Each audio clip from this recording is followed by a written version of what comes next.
Bom dia a todos. Hoje recebendo Marcelo Nascimento em comemoração ao dia 18 de novembro, Dia do Conselheiro Tutelar. O tema hoje é Vida e História, Conselheiro Tutelar.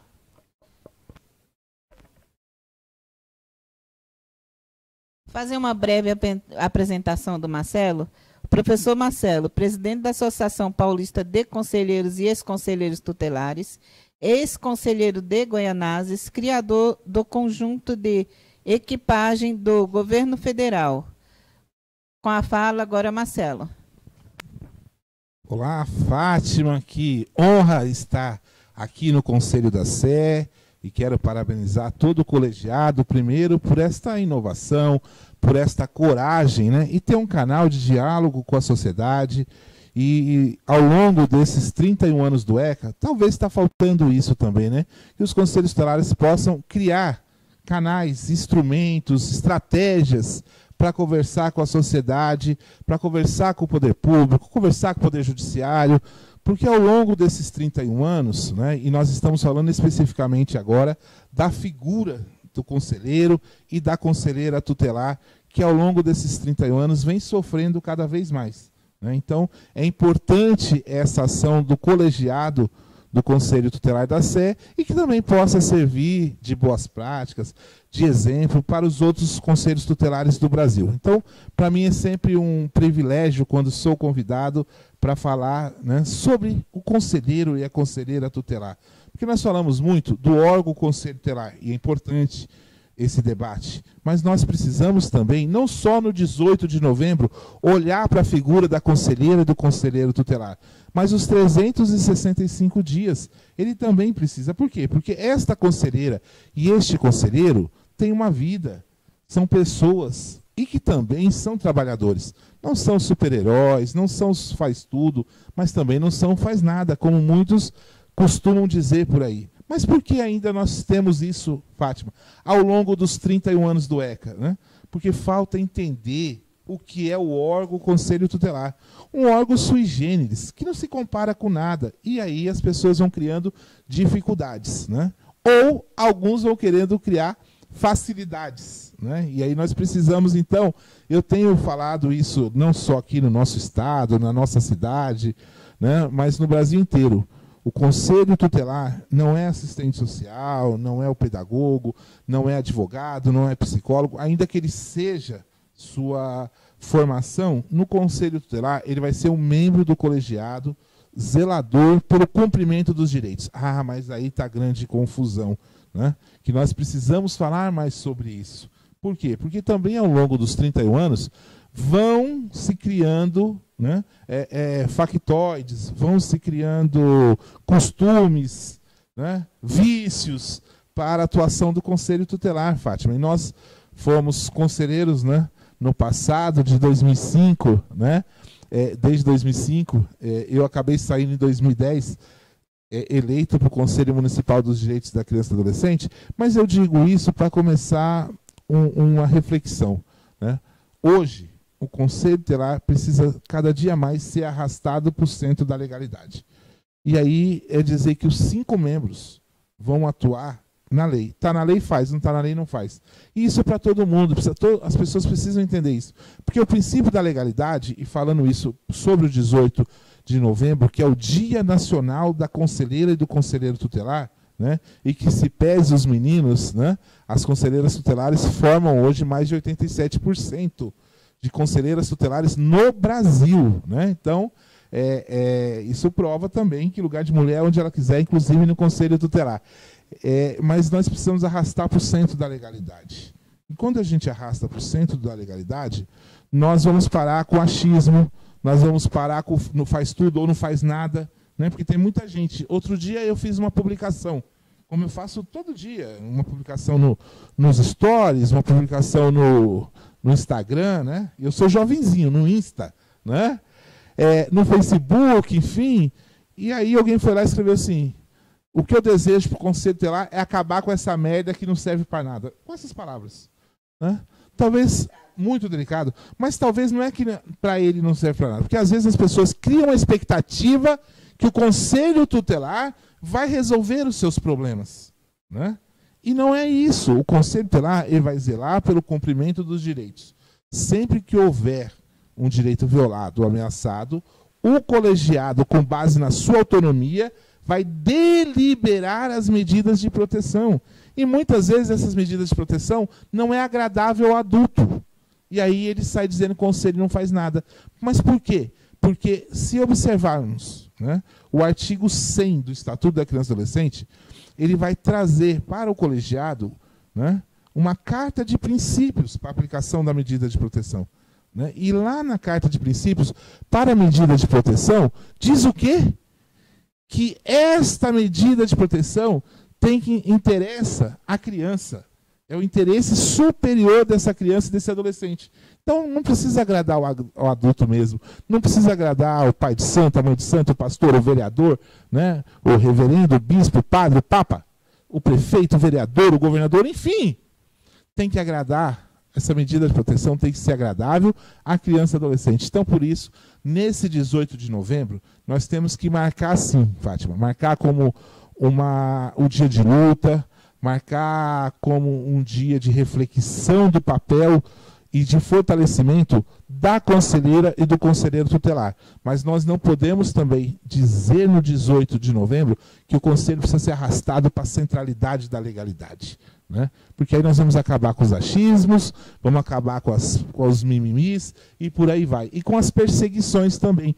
Porque no 18 de novembro nós temos a obrigação de pautar as perseguições que são feitas às conselheiras e conselheiros tutelares na cidade de São Paulo, no estado de São Paulo e no Brasil. Eu digo Brasil porque através do YouTube o Conselho Tutelar da Sé fala com o Brasil e com o mundo, né? Então é importante que nós possamos fazer essa reflexão também, Fátima, no dia 18 de novembro. E aí pensar a conselheira e o conselheiro tutelar, quem é? Né? Eu tenho refletido desde o meu tempo de governo federal. E aí nós não conseguimos avançar em tudo, né? Até porque o governo foi interrompido antes do seu término e aí faltou concluir algumas coisas. Entre elas, a gente pensava no manual de procedimento, de segurança, né? Para os conselhos tutelares, tendo em vista o que aconteceu no estado de Pernambuco, né?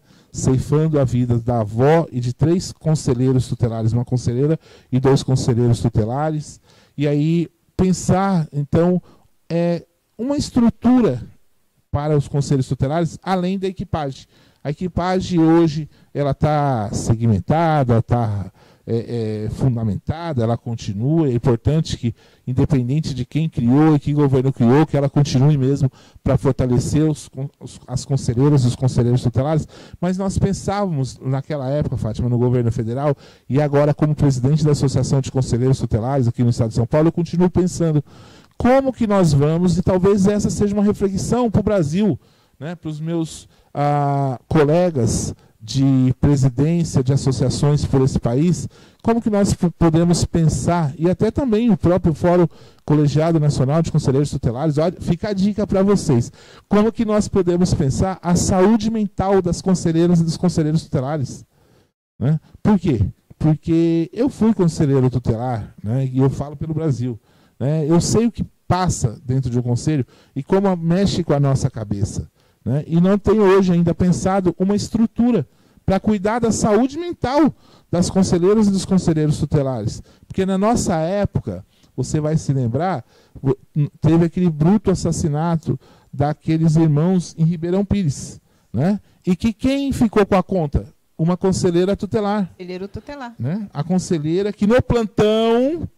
Né? No plantão noturno, numa decisão monocrática, porque as decisões nos plantões não são decisões colegiadas e nós não fizemos essa reflexão, são decisões monocráticas, né? Que depois a própria resolução 170 do CRONANDA vai dizer que essa decisão monocrática tomada no plantão noturno final de semana será revista pelo colegiado, referendada pelo colegiado posteriormente. Ok.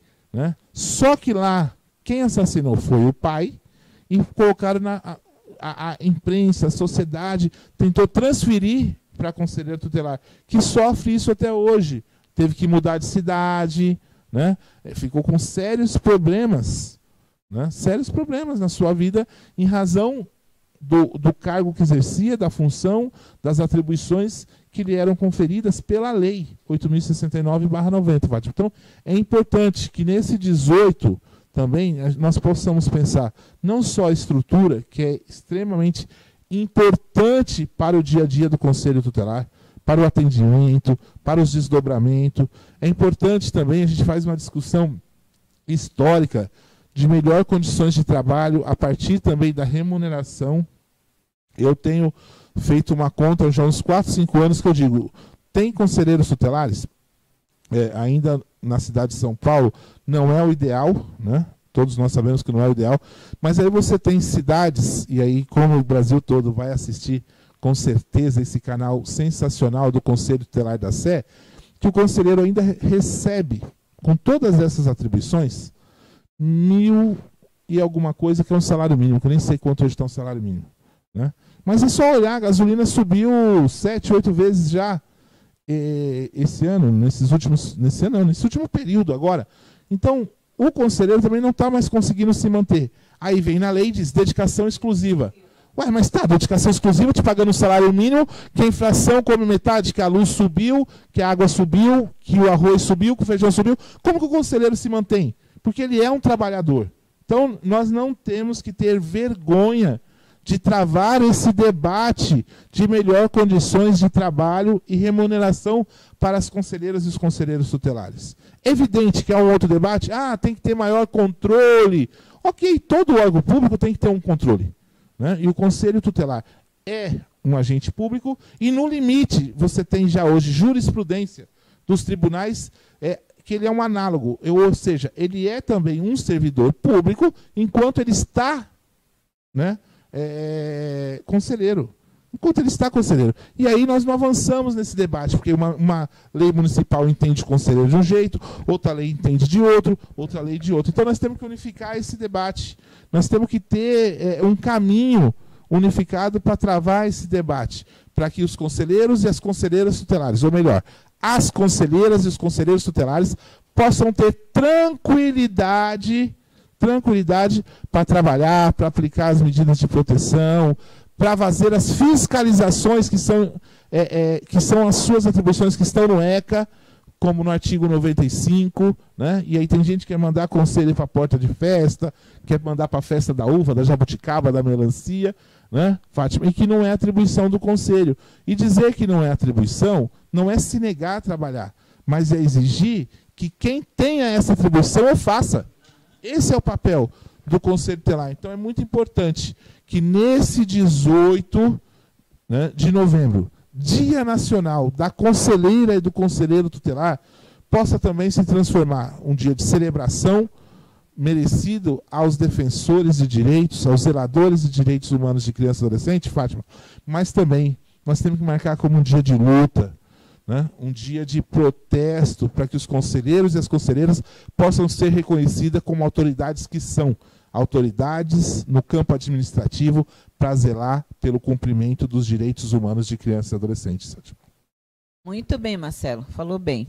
Eu queria te fazer uma pergunta sobre a lei orgânica. Você pode explanar um pouquinho sobre a lei orgânica? Olha, a lei orgânica, nós estamos já na fase final, né? Nós nos reunimos, inclusive, próximo aqui, né? No hotel aqui na região central de São Paulo, no mês de agosto, com vários presidentes de associações, alguns membros do Fórum Colegiado Nacional, junto com o Procurador de Justiça do Paraná, o doutor Murilo, de Giacomo, e pensamos, consolidamos vários textos que tinha. Nós tínhamos um texto da Lei Geral, né, que nós trabalhamos no passado, no gabinete do então deputado federal Jorginho Melo, eu e a Graziela, que é presidente da Associação de Conselheiros de Santa Catarina, né, e também da executiva do Fórum Colegiado, e tinha outras 2 minutas, e fizemos um texto só. E definimos que o ideal para marcar, para fortalecer o órgão, seria chamar de lei orgânica, né? A exemplo que tem a lei orgânica do Ministério Público, tem a lei orgânica da Defensoria Pública, então a lei orgânica do Conselho Tutelar. E ali nós fomos refinando esse texto para chegar num texto que, é o texto ideal? Gente, nunca será o texto ideal, né? É um texto, abrimos uma consulta pública que todas as conselheiras e conselheiros colegiados, quem quisesse, poderia contribuir com esse texto. Nós sistematizamos esse texto, né?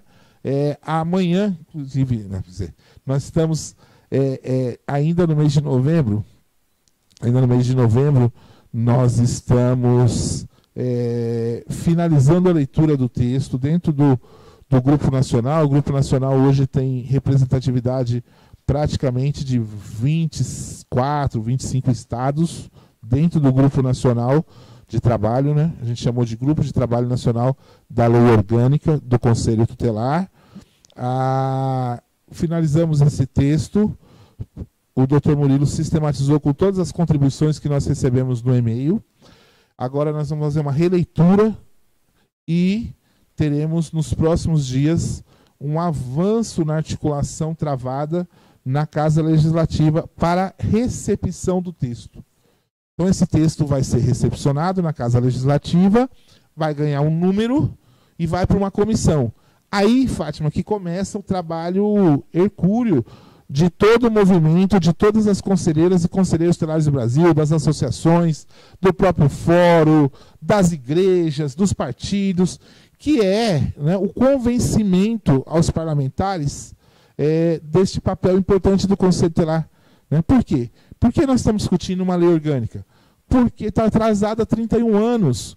Porque se refletirmos o artigo 259 do Estatuto da Criança e Adolescente, ele diz, né, que o Poder Público tinha 90 dias para apresentar uma lei que regulamentasse o artigo 88, que não aconteceu.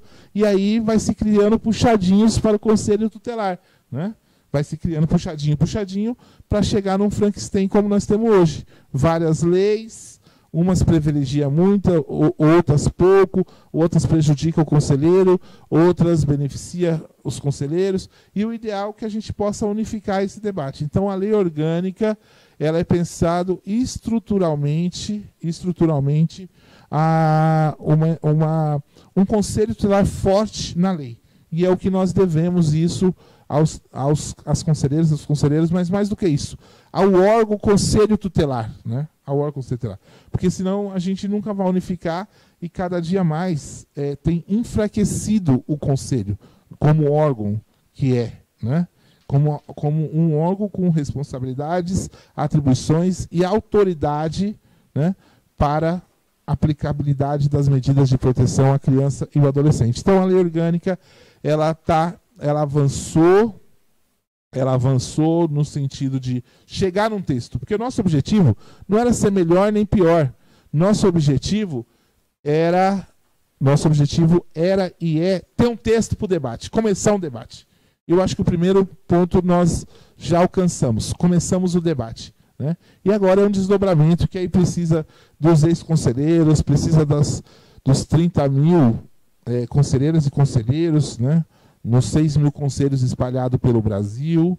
Então é uma questão muito séria e que nós levamos com muita serenidade, muito respeito às conselheiras e aos conselheiros tutelares para chegar num texto que possa fortalecer este órgão. E esse foi o nosso objetivo com a lei orgânica, que ainda não é lei, né? Com o texto da lei orgânica, para que esse texto possa prosperar na Casa Legislativa, né? E quem sabe que no próximo 18 de novembro de 2022, né, nós podemos celebrar uma lei que valorize os conselhos tutelares, e lá nós colocamos também um teto mínimo para a remuneração dos conselheiros tutelares. Esse é um debate também que é o piso, que é um debate importante, que tem várias leis já tramitando de piso para as conselheiras e conselheiros tutelares, e é uma questão muito tranquila, porque os conselheiros e as conselheiras que já ganham acima do piso,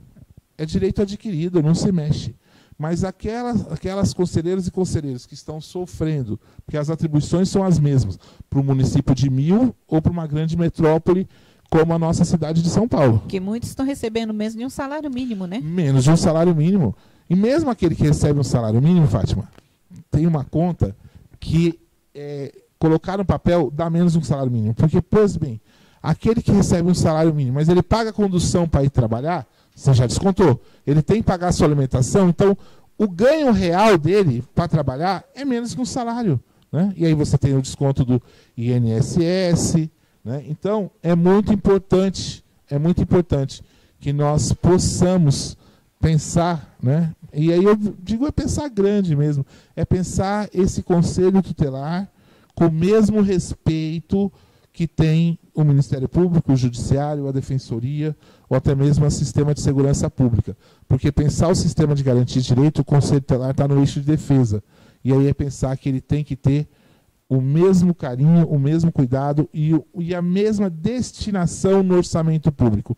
Então, que nesse 18 de novembro nós possamos cada vez mais ter a coragem e a sensibilidade de pôr sobre a mesa esses debates e dizer, a conselheira e o conselheiro tutelar, eles merecem e nós devemos a eles respeito, porque são autoridades que garantem o cumprimento dos direitos elencados no ECA, na Constituição e nas leis correlatas.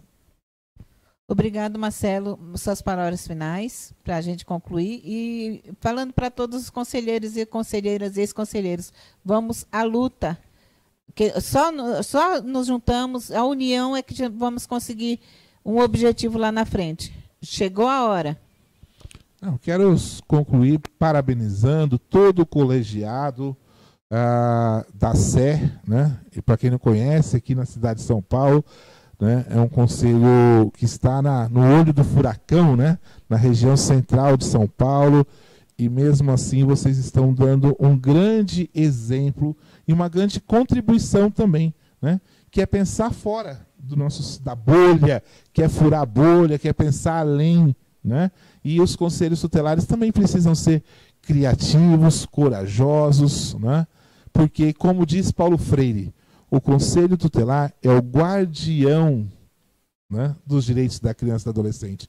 Então, esses guardiões merecem respeito, merecem o nosso carinho e também merecem estar bem no orçamento público. Então, eu quero parabenizar o Conselho da SE, desejar a toda conselheira e conselheiro tutelar da cidade de São Paulo, onde eu tenho todo o carinho, porque é daqui que eu saí, né, foi de Guaianazes, né, que me levou a ocupar um cargo tão importante no governo federal, né, chegando a ser secretário nacional substituto.